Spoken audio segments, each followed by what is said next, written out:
በጸጥታ ምክንያት 143 የምርጫ ጣቢያዎች ሳይከፈቱ መቅረታቸው ተገለጸ። የኢትዮጵያ ብሔራዊ ምርጫ ቦርድ በዛሬው ዕለት ለሚካሄደው ሰባተኛው ሀገር አቀፍ ጠቅላላ ምርጫ ከተዘጋጁት ውስጥ 143 የምርጫ ጣቢያዎች በሰዓቱ እንዳልተከፈቱ አስታውቋል። የቦርዱ ሰብሳቢ ወይዘሮ ሜላትወርቅ ኃይሉ እንደገለጹት ለእነዚህ ጣቢያዎች በሰዓቱ አለመከፈት ዋናው ምክንያት በአካባቢዎቹ ላይ የታየው የጸጥታ ችግር መሆኑን ገልጿል። በተለይም በአማራና በኦሮሚያ ክልሎች በሚገኙ እንደ ቀርሳ፣ ኩታበር፣ ቢሎኖፖና መኮሳቺ ባሉ በርካታ አካባቢዎች ላይ የምርጫ ሂደቱ ሙሉ በሙሉ መቋረጡን ሰብሳቢዋ በዕለቱ በሰጡት መግለጫ ይፋ አድርገዋል።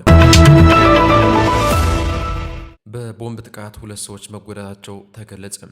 በትናንትናው ዕለት ግንቦት 23 2018 ዓ.ም በአማራ ክልል ሰሜን ወሎ ዞን ወልዲያ ከተማ ራሳሊ ክፍለ ከተማ ቀበሌ 06 ጎንደር በር ኖክ ማዲያ ፊት ለፊት ከቀኑ 6 ሰዓት አካባቢ በአንድ ባጃጅ ላይ የተጠመደ ቦምብ ፈንድቶ 2 ሰዎች ላይ ከባድ ጉዳት ማድረሱ ተገልጿል። ይህ በእንዲህ እንዳለ የሰባተኛው ጠቅላላ ምርጫ ውጤት የሚታወቅበት ይፋዊ የጊዜ ሰሌዳ ይፋ ሆኗል።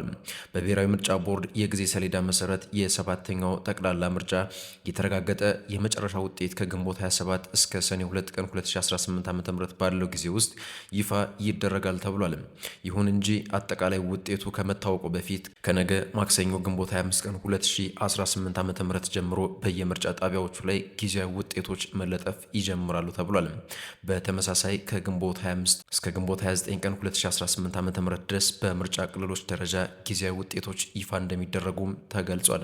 ምርጫ ቦርዱ ከየምርጫ ክልሎቹ ውጤቶችን የመረከብ ሂደቱን ከግንቦት 26 ቀን እስከ ሰኔ 1 ቀን 2018 ዓ.ም ድረስ የሚያከናውን ሲሆን ከምርጫው ዕለት ማለትም ከግንቦት 24 ጀምሮ እስከ ሰኔ 2 ቀን 2018 ዓ.ም ድረስ ባለው ጊዜ ውስጥ ማንኛውም አይነት ቅሬታዎችን የመቀበልና የማስተናገድ ስራ እንደሚሰራም አመልክቷል።